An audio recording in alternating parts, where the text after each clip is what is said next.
Hello everyone, welcome back to my YouTube channel. इसके previous video में हमने देखा था कि पेक्टोरल रीजन का यानी कि चेस्ट रीजन का इंसिजन किस तरीके से देना है और उसके बाद हमें क्या क्या स्ट्रक्चर्स मिलेंगे। आज के इस वीडियो में हम देखेंगे कि मेजर जो मसल्स होती है चेस्ट रीजन की उनका देखेंगे ओरिजिन एंड इंसर्शन। तो लेट्स स्टार्ट। सबसे पहली मसल होती है चेस्ट रीजन की यानी कि हमारे पेक्टोरल रीजन की, वो होती है पेक्टोरलिस मेजर। आप देख सकते हैं कहाँ से कहाँ तक फैली हुई है ये मसल। ये पूरी बाउंड्री है इस मसल की और इसको मेजर कहा ही इसलिए गया है क्योंकि ये काफ़ी बड़ी मसल होती है, पूरे चेस्ट रीजन को कवर करके रखती है। तो सबसे पहले हम इसका देखते हैं ओरिजिन। इसका ओरिजिन काफ़ी फैला हुआ होता है। स्टार्ट करते हैं हम क्लैविकल से। तो सबसे पहला ओरिजिन होता है इसका क्लैविकल से, मीडियल 2/3 के एंटीरियर सरफेस से। आप देख सकते हैं यहाँ से मसल इंसाइज की हुई है, ये इसका ओरिजिन था। उसके बाद सेकेंड ओरिजिन उसका होता है हाफ ऑफ द मैन्यूब्रियम, ये हमारा मैन्यूब्रियम का स्ट्रक्चर है, and half of the sternum up to 6th costal cartilage. ये हमारा फर्स्ट रिब है, ये सेकेंड रिब है, थर्ड, फोर्थ, फिफ्थ एंड ये 6th। तो half of the manubrium and sternum up to 6th costal cartilage. ये हो गया हमारा पेक्टोरलिस मेजर का सेकेंड ओरिजिन। उसके बाद आता है थर्ड ओरिजिन। कहाँ से होता है? तो सेकेंड से लेके 6th कॉस्टल कार्टिलेज तक, ये थर्ड ओरिजिन है। एंड फाइनल ओरिजिन कहाँ से होता है? Aponeurosis of the external oblique muscle. ये हमारी एक्सटर्नल ऑब्लिक मसल का एपोन्यूरोसिस है और यहाँ से भी पेक्टोरलिस मेजर का ओरिजिन होता है। तो पेक्टोरलिस मेजर के मेजरली 4 ओरिजिन हुए, starting from clavicle, medial 2/3 from the anterior surface, then half of the manubrium and sternum up to 6th costal cartilage, then 2nd to 6th costal cartilage, and then aponeurosis of the external oblique muscle. ये इसका origin हो गया।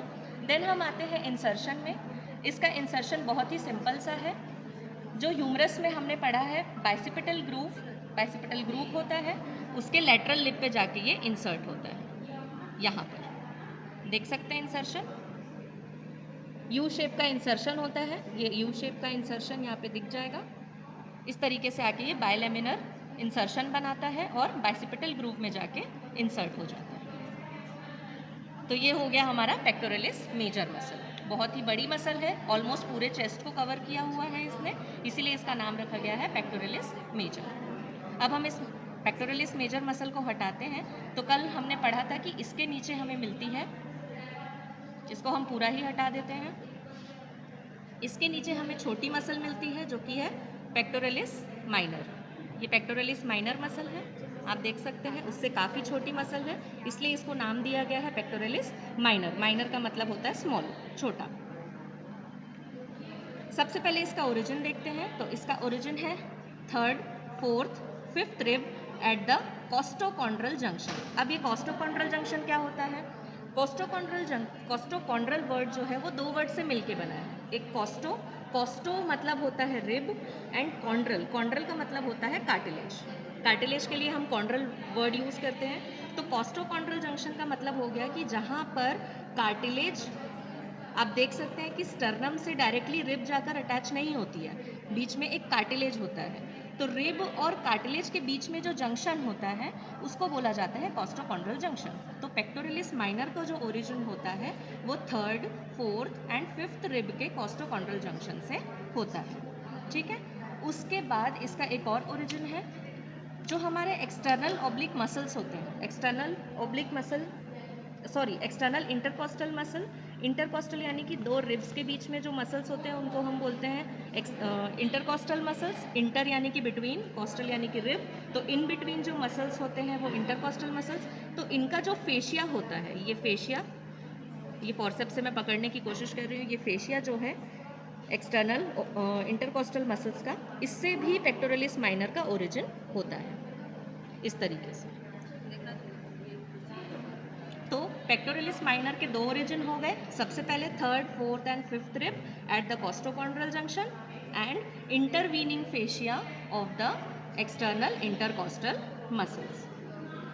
अब इसका insertion भी काफ़ी simple होता है। हमको मसल को ट्रेस करते हुए लेके जाना है पीछे की तरफ आप देख सकते हैं यहाँ पर इसका टेंडन है, ये इसका टेंडन है, यहाँ पे मसल खत्म हो गई, ये इसका टेंडन आ गया और ये टेंडन जाकर इंसर्ट हो रहा है tip of the coracoid process, sorry tip of the coracoid process नहीं, medial end upper surface of the coracoid process, medial end upper surface of the coracoid process. ये देख सकते हैं वाइट वाइट जो शाइनी पार्ट दिख रहा है ये एक्चुअली में टेंडन है। किसका टेंडन है? तो पेक्टोरलिस माइनर का टेंडन है। तो इसका ओरिजिन हो गया, एक बार फिर से रिवाइज कर लेते हैं। इसका ओरिजिन है 3rd, 4th, 5th rib at the कॉस्टोकॉन्ड्रल junction, intervening fascia of the external intercostal muscle and इसका इंसर्शन होता है medial end upper surface of the coracoid process. अब चेस्ट रीजन की एक और इम्पॉर्टेंट मसल है जो कि बहुत एक छोटी सी मसल है जिसका नाम है सब क्लेवियस मसल। सब का मतलब होता है डाउनवर्ड, नीचे, और क्लेवियस का मतलब होता है यानी कि वो क्लेविकल से कहीं ना कहीं रिलेटेड है। तो सब क्लेवियस मसल को ट्रेस करने के लिए हमको पहुंचना होगा क्लेविकल के नीचे। तो इसका जो ओरिजिन है बहुत ज़्यादा क्लियर इस वीडियो में नहीं होगा, बट आप समझने की कोशिश कीजिए। इसका जो ओरिजिन है वो फर्स्ट रिब से ही है। ये हमारी फर्स्ट रिब है। फर्स्ट रिब जो होती है वो खुद क्लेविकल से बहुत ज़्यादा डाउनवर्ड अटैच्ड होती है। ये हमारी फर्स्ट रिब है। तो यहाँ से इसका ओरिजिन होगा सब क्लेवियस मसल का और ये जाके इंसर्ट हो जाएगी क्लेविकल के ही जो इंफीरियर सरफेस में हमने पढ़ा है सब क्लेवियन ग्रूव, मिडिल 1/3 में होता है सब क्लेवियन ग्रूव क्लेविकल के इंफीरियर सरफेस में यहाँ पर। तो यहाँ से शुरू होकर ये मसल हो जाती है अटैच यहाँ पर, इंसर्ट यहाँ पर।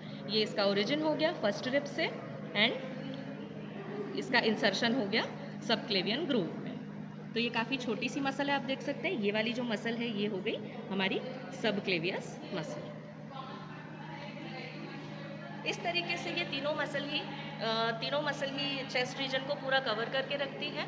पेक्टोरलिस मेजर सबसे बड़ी मसल है, उसके नीचे मिलती है पेक्टोरलिस माइनर और सबसे छोटी मसल है सब क्लेवियस मसल। इस प्रकार से पेक्टोरल रीजन की इंपॉर्टेंट मसल्स कंप्लीट हो चुकी है। अगले वीडियो में हम पढ़ेंगे आर्म रीजन के मसल्स। Thank you.